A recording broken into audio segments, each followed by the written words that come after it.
राम राम राम। आहे रीत आद अनादि, स्वार्थ सबे पुकारे। जन सुख राम मिल्या सब बंदे, तजिया देख निवारे। आहे रीत आद अनादि,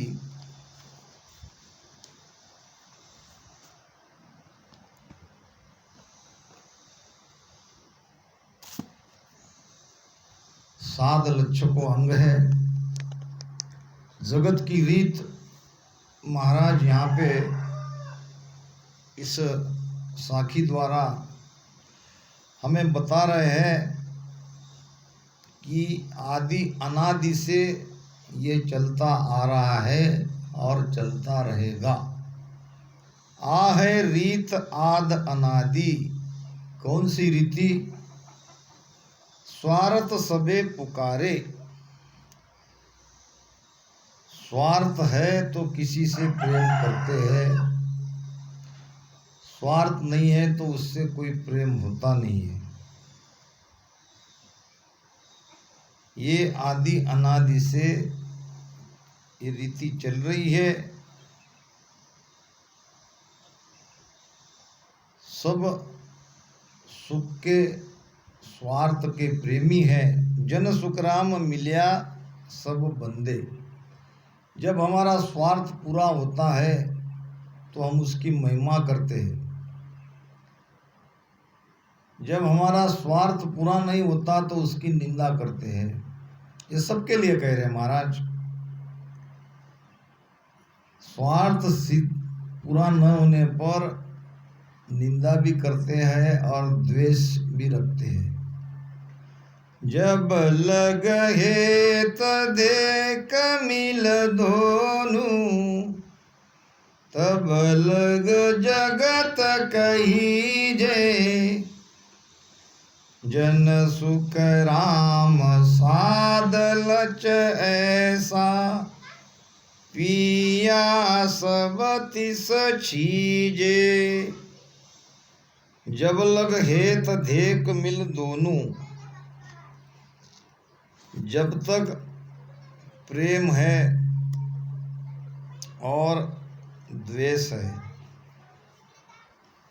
ये दो प्रकार का स्वभाव हमारे अंदर है। स्वार्थ सिद्ध होने पर हम प्रेम करते हैं और स्वार्थ वहाँ पे नहीं पूरा हुआ, जो चाहते वो अगर हमें उनसे नहीं मिला तो हम उनका द्वेष करते हैं। तो ये तो जगत की रीत है। तब लग जगत कहीजे, ये ज्ञान दे रहे हैं हम सब बैठने वाले, भजन करने वाले के लिए। भजन करते करते हम साधना करने वाले साधु है, तो हमारे अंदर ये लक्षण नहीं चाहिए। ये तो जगत का लक्षण महाराज बता रहे हैं। जन सुख राम साध लच ऐसा,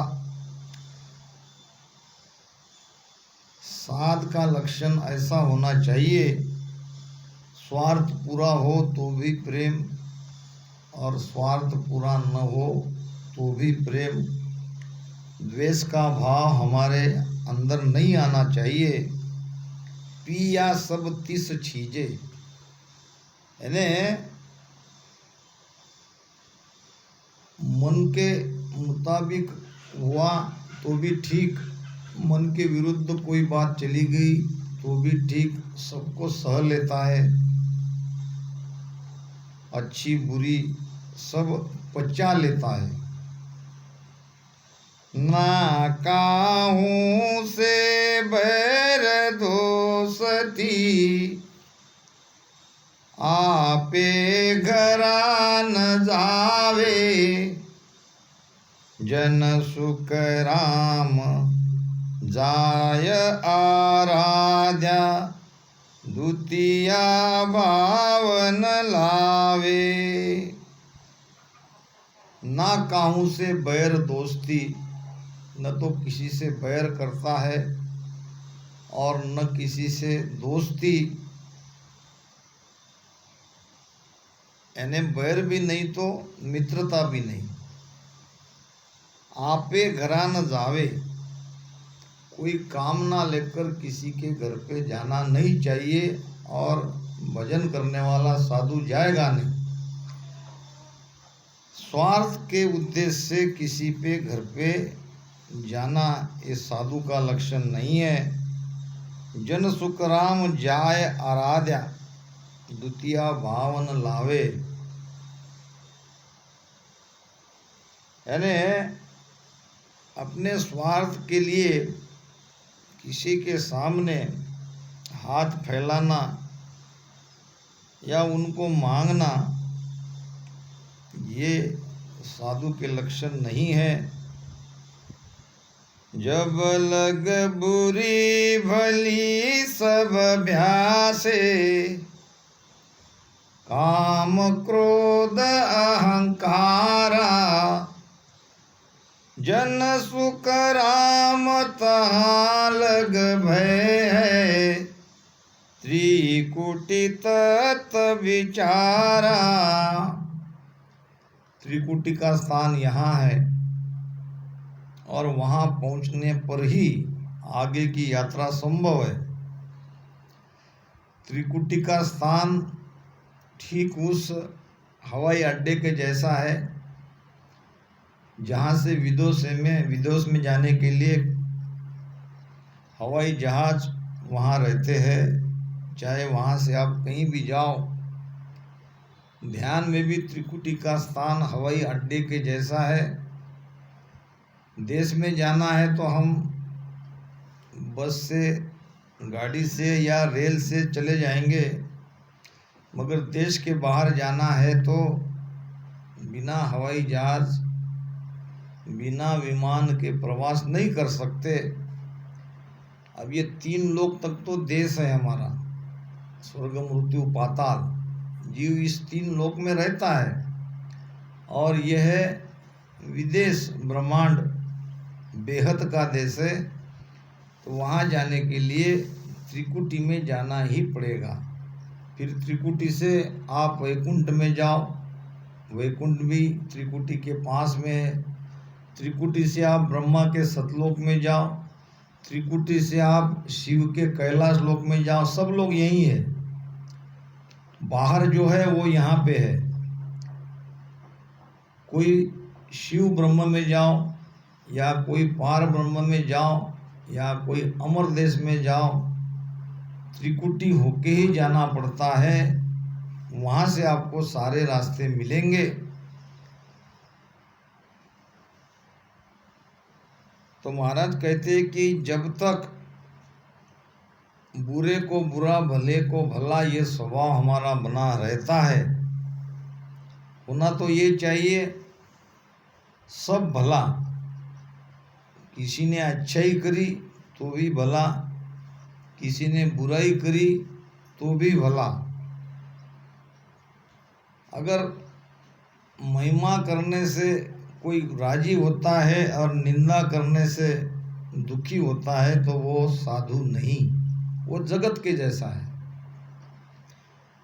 जब लग बुरी भली सब अभ्यासे, काम क्रोध अहंकारा, कामना है, क्रोध है और अहम है, जन सुख राम तहाँ लग भय है, त्रिकुटी तख्त विचारा। जब तक ये हमारा स्वभाव बना रहेगा तब तक त्रिकुटी में पहुंचने में थोड़ा समय लगेगा। तो भजन करते करते हमें लक्षणों के तरफ भी ध्यान देना है। उपजे खरी जरे सो माया, से नर साधक हीजे, जन सुख राम सुनत सम बोले, जगत बरोबर दीजे। उपजे खरी जरे सो माही, यानी जैसा बोलते हैं वैसा चलते हैं और धारण भी करते हैं, या किसी ने कुछ कह दिया तो उसको अंदर में पचा लेते हैं, प्रत्युत्तर नहीं देते हैं। उपजे खरी जरे सो माई, यानी उनके अंदर जरना शक्ति रहती है, यही साधु है। जन सुखराम सुनत सम बोले, जगत बराबर दीजे। सुनते ही वापस उसको जवाब दे दिया, उत्तर दे दिया, तो ये जगत की रीत है, ये साधु की रीत नहीं है।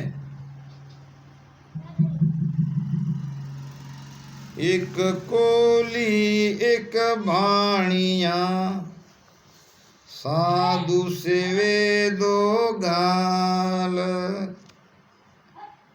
बनक तीरा कोली मरा, द्वय भुज सिर लख बाल।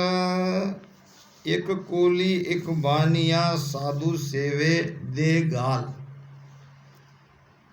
नदी के पीली तरफ एक साधु कुटिया में बैठा ध्यान साधना करते थे।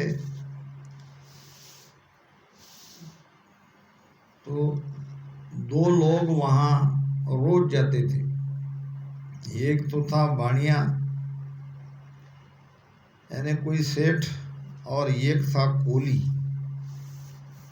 और दोनों नदी पार करके वो संत के पास जाते थे। सेठ तो वहाँ की सेवा करता था और कोली साधु को गालियाँ देके आता था। साधु तो न वो सेठ की सेवा से खुश थे और न कोली की गाली से नाराज थे, और ये सिलसिला रोज का चलता रहा। दोनों बराबर लगभग एक ही समय आते। सेठ जी तो अपने काम में लग जाते, झाड़ू पोछा हो या कोई भी सेवा हो आश्रम की, जैसा वो चाहते वैसा सेवा कर देते और निकल जाते। और ये कोली उस साधु को तरह तरह की गालियां देता, मगर संत दोनों की तरफ ख्याल नहीं देते। एक दिन की घटना है, नदी में बाढ़ आ गई और बाढ़ आने से सेठ तो आ नहीं सका, डर गया वो बाढ़ से। इस तट पर खड़ा रहा, मगर ये कोली गया तैरते तैरते। उसका जीवन पानी में ही रहता है, और इतने जबरदस्त बाढ़ में तैर के जाकर वो साधु के सामने खड़ा रहा और उसको गाली देते रहा। आज साधु ने आंखें खोली, आज कहने लगा, धन्य है तूने अपना नियम छोड़ा नहीं। इतनी बाढ़ में भी तू मुझ तक आया और अपनी रोज की ड्यूटी तूने निभाई। मांगो क्या मांगना चाहते हो। ऐसी स्थिति में भी साधु उस पर प्रसन्न होकर उसे कहने लगे कि मांगो। अब कोली तो कोली था, जो रोज गालियां देता था, वो संत की कृपा होने पर भी संत से क्या मांगेगा। उसने गुस्से से कहा, देना ही है तो मुझे और 2 हाथ दो। और संत ने कहा, और 2 हाथ लेके क्या करोगे? 2 मेरे हाथ और 2, 4 हाथ से मैं मछलियां पकड़ूंगा और इसी से ज़्यादा धन कमाऊंगा। तो 2 हाथ क्या, उसको 2 मस्तक 2 हाथ पूरी तरह से संत ने उसे दे दिया, न मानने पर। अब गांव में आया तो लोगों ने पहचाना नहीं, यही अपना गांव का कोली है, 2 हाथ आगे 2 हाथ पीछे, एक मस्तक सामने एक मस्तक पीछे। तो सब लोग उसे पत्थर मारने लगे और पत्थर मारते मारते उसको मार डाला। कहने का भाव, संत तो परोपकारी होते हैं, गाली देने वाले को भी आशीर्वाद दिया, मगर लेने वाला वो पात्र अगर ठीक रहता तो अपना कल्याण कर लेता। तो संत के लक्षण ये है, जन सुख राम सुनत सम बोले, जगत बराबर दीजे। जो कोई आवत गाली एक है, जावत गाली हजार।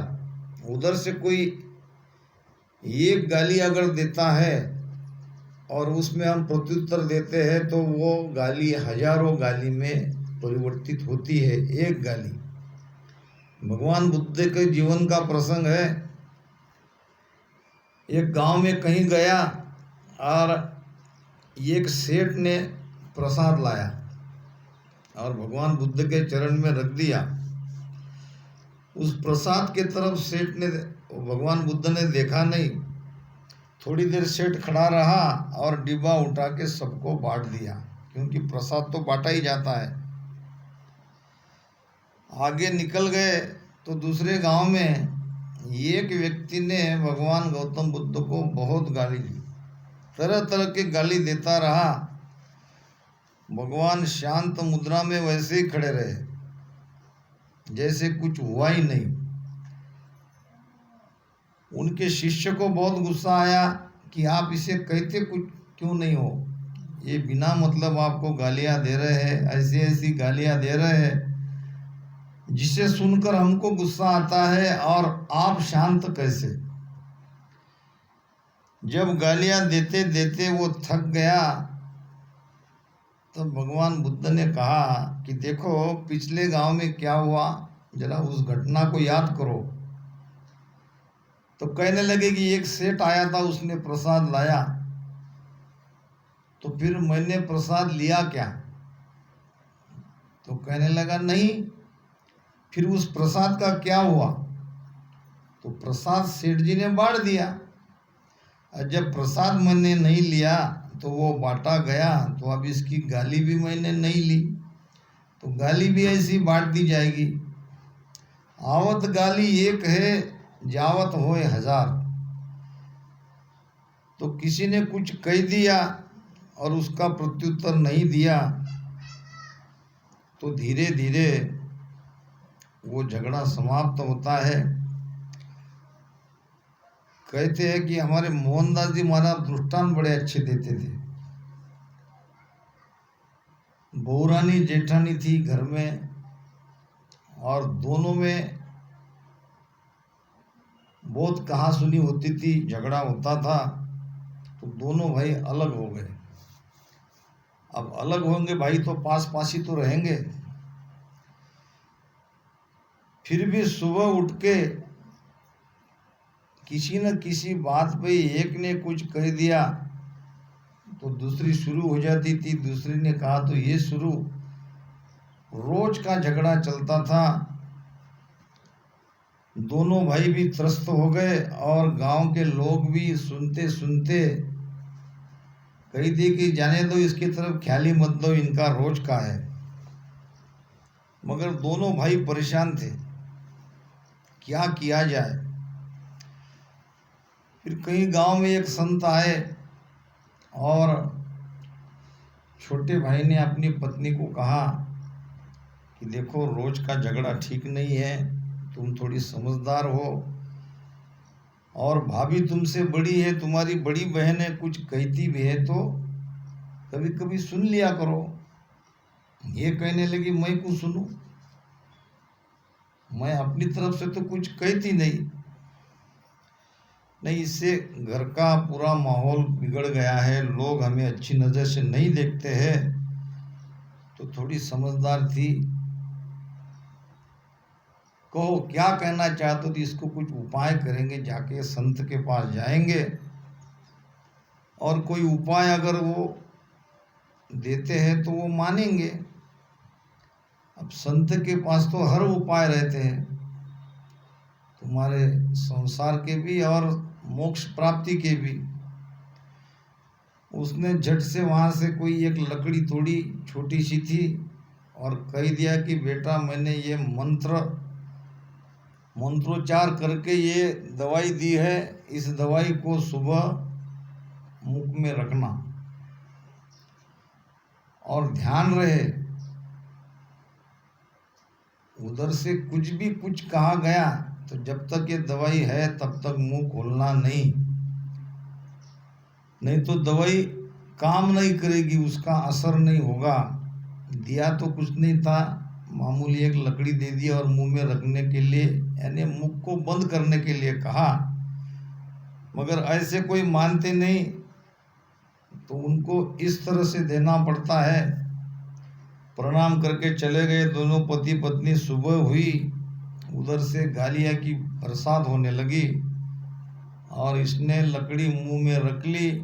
बहुत अंदर से होता था भाव कि अब इसको इसी शब्द में उत्तर दिया जाए, मगर संत की बात याद आने लगी। थोड़ी देर कर उसने रुका और जवाब क्यों नहीं आ रहा, सोचने लगी मैं अकेली बड़बड़ा जा रही हूँ, उधर से तो कोई गालियाँ नहीं है, क्या घर में नहीं है, क्या तबीयत ठीक नहीं, देखा तो मामला सब ठीक ठाक है, और उसको देख के गालियाँ देने लगी। फिर भी ये चुप। बोलते बोलते बोलते वो थक गई और फिर सोचने लगी मैं अकेली गालियाँ दे रही हूँ, मैं बड़ी हूँ, वो मुझसे छोटी है और वो जवाब नहीं दे रही है, तो मुझे कुछ शर्म आनी चाहिए। जाके उसने अपने पति को कहा देखो आज ये क्या हो रहा है, मैं अकेली गालियाँ दे रही हूँ और उधर से बहुरानी कुछ दे नहीं रही है। तो भैया ने भी कहा कि तुम भी गाली देना छोड़ दो, अगर छोटी रहते वो दे नहीं रही है तो तुम क्यों बड़ी रह के अपना बड़प्पन कम कर रही हो। तो क्या करो, जाके मिलो और माफ़ी मांगो, सुलह कर लो। पति के कहने से गई और उससे लिपट गई, कहने लगी बहन मुझे माफ़ करो, आज तक मैं समझ नहीं पाई। अब उसने तो लकड़ी मुख में रखी थी और वो मनी मन खुश हो गई कि संत की कृपा हो गई, लकड़ी का चमत्कार है। तब भी उसने कुछ मुंह खोला नहीं। बाद में सब कुछ ठीक होने पर दोनों आपस में मिल गई, अच्छे प्रेम से रही। तो हमारे अंदर भी ये लक्षण आने चाहिए कि कोई बाहर से कुछ भी कहे तो उसको अंदर में धारण कर लेना चाहिए, बाहर निकलना नहीं चाहिए। महाराज तो कहते कि ये तराजू तोल मोल कर बाहर लाओ। किसी को कुछ बोलना भी है तो अपने हृदय के तराजू में पहले तोलो, हम क्या बोलने वाले हैं और इसका असर क्या होने वाला है। और ये होता कब है, जब क्रोध में आते हैं, तब क्रोध में बुद्धि भ्रष्ट हो जाती है, बुद्धि पर से नियंत्रण हट जाता है। क्रोध से ही हम बिना सोचे समझे कुछ बोल देते हैं, बाद में पछताते हैं। एक ही शब्द लग जाता है। तो क्रोध का उपाय बड़ा आसान है। जब क्रोध आता है तो तब श्वासा नियंत्रण में करो, सम करो।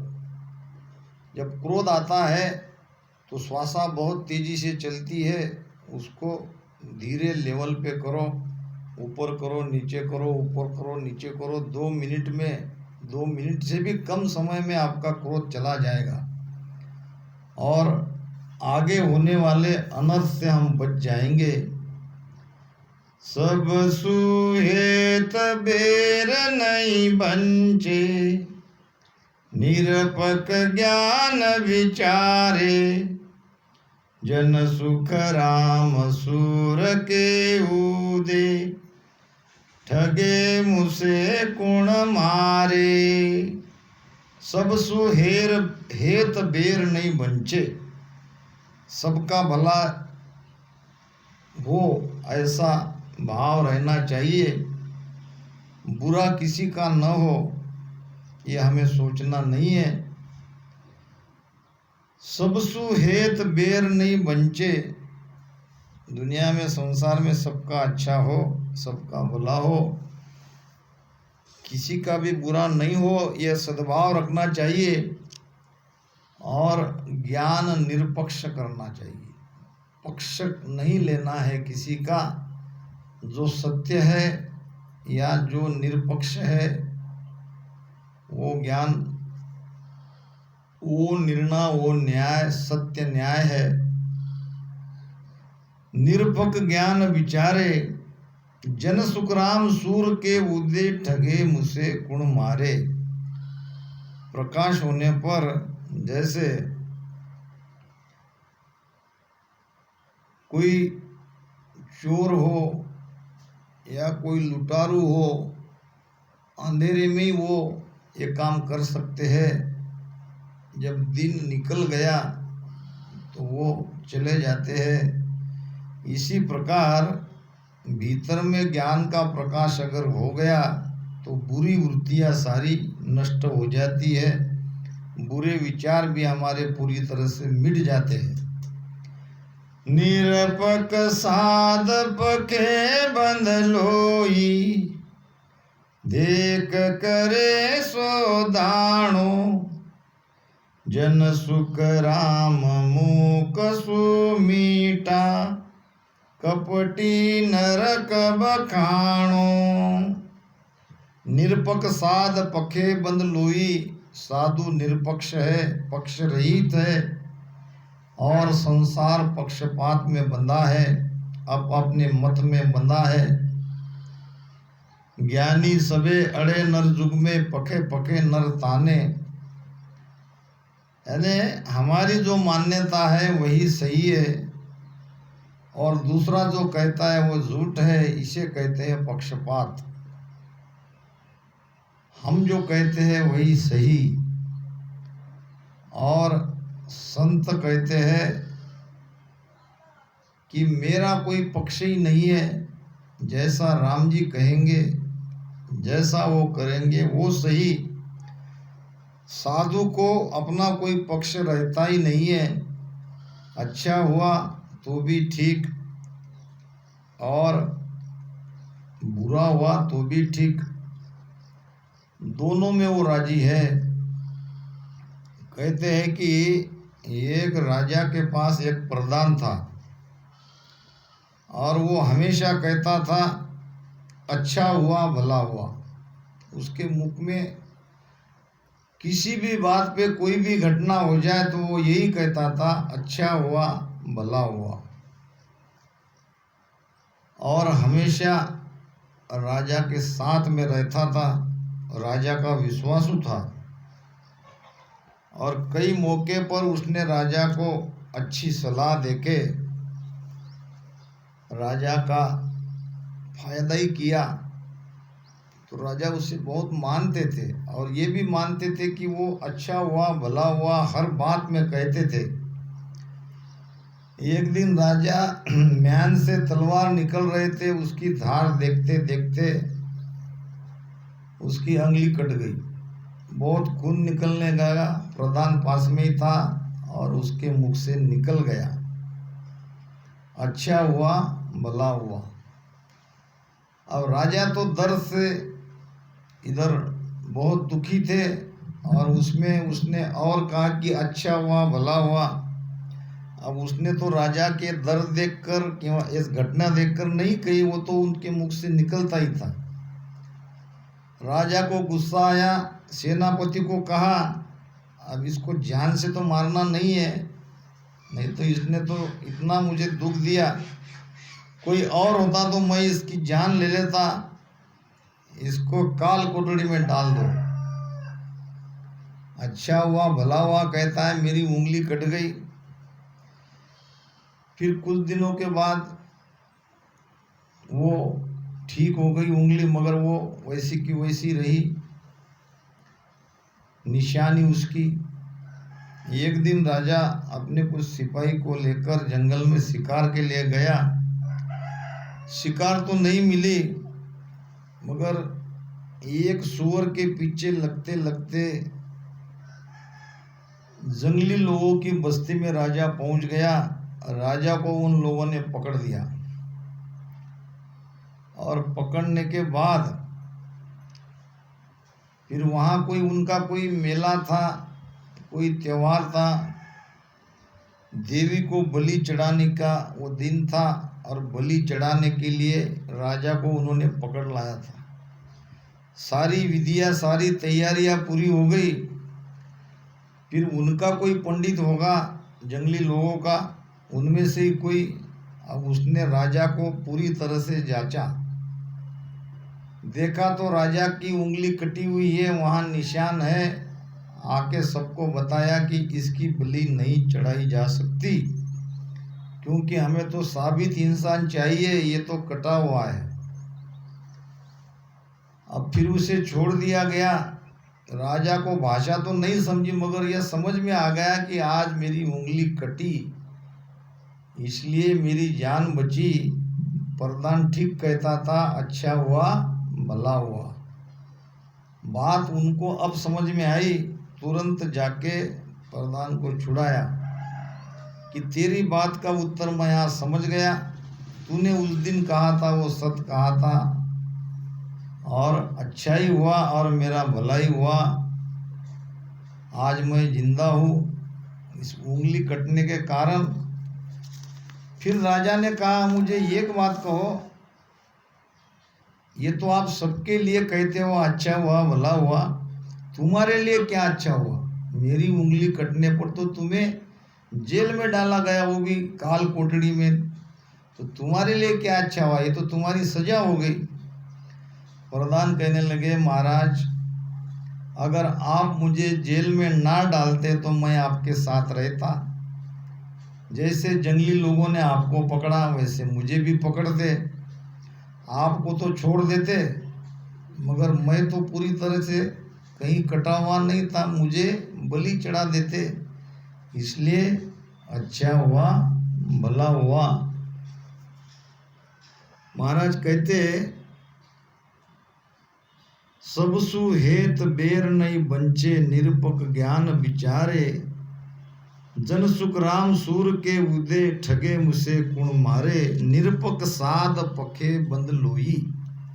साधु निरपक्ष है और संसार बंधा हुआ है, जगत बंधा हुआ है। देख करे सो दानो, कोई द्वेष करता है तो वो राक्षसी वृत्ति का है, बुरी वृत्ति का है। जन सुख राम मुखसु मीठा, कपटी नरक बखानो। जो कोई मुंह पर मीठा बोलते हैं और भीतर में कपट रखते हैं, ये नरक में जाएंगे। और महाराज भी कहते हैं, कपटी राम न पावे हो, कपटी राम न पावे हो। अंत काल पीछतावे साधो, कपटी राम न पावे हो, कपटी राम न पावे हो। मुख पर मीठा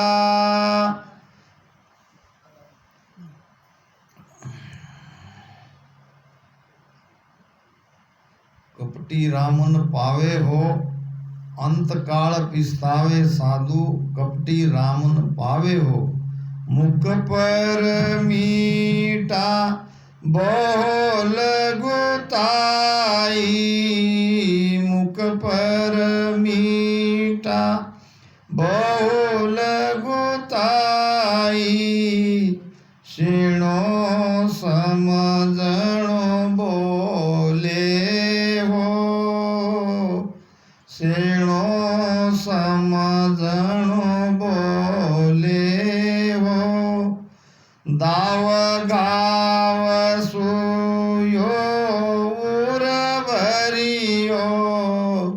दाव घाव सु यो और भरियो, सायब कहो क्या पावे हो, साहेब कहो क्यों पावे हो,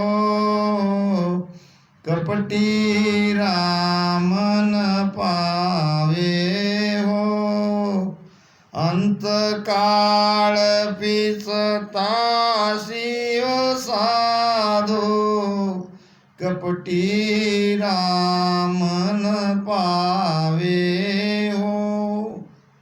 कपट करने वाले को राम जी नहीं मिलेंगे। अंत काल में उसे भजन करते हुए भी पछताना पड़ेगा। ये नहीं समझना कि हम भजन कर रहे हैं और हमारे लक्षण कैसे भी हो हम राम जी को पा लेंगे। मुख पर मीठा बहु लघुताई, ऊपर ऊपर से तो मीठा बोलता है और छोटापना, लघुताई यानी मैं सबसे छोटा हूँ, मेरे अंदर अहंकार नहीं है, ऐसा भाव रखता है। ऊपर ऊपर बाहर बाहर, दाव घाव सु यो उर भरियो, हृदय के अंदर दाव घाव है, कई प्रकार के अंदर में बुरे विचार है। बाहर बाहर तो एक दिखाता है, भीतर में दूसरा ही है। कहते हैं ना, ताते तो कौवा भला बाहर भीतर एक, यानी बुगले के जैसा नहीं रहना चाहिए। बाहर में कुछ है तो अंदर में कुछ है। बुगले से तो अच्छा कौवा है। बुगला बाहर में तो आंख मीच कर बैठता है एक पैर पे, और जब मछलियां सामने आती तो उसको पकड़ लेता है और वही खड़ा रहता है, शांत स्थिर, मगर अंदर में घात। ताते सो कौवा भला बाहर भीतर एक, कौवा भीतर से भी काला है तो बाहर भी काला है, तो उससे लोग सावधान हो जाते हैं। मगर ऐसे लोग धोखा देते हैं, जो अंदर कुछ है और बाहर कुछ है। दाव घाव सु यो उर भरियो, साहेब कहो क्यों पावे हो, कपटी रामन पावे साधु, कपटी रामन पावे हो, अंत काल पिस्तावे साधु, कपटी रामन पावे हो। तो इस प्रकार साधु के लक्षण का विषय यहाँ तक हमने चर्चा करी। अब उधर देखते हैं, अगर ठीक है तो उधर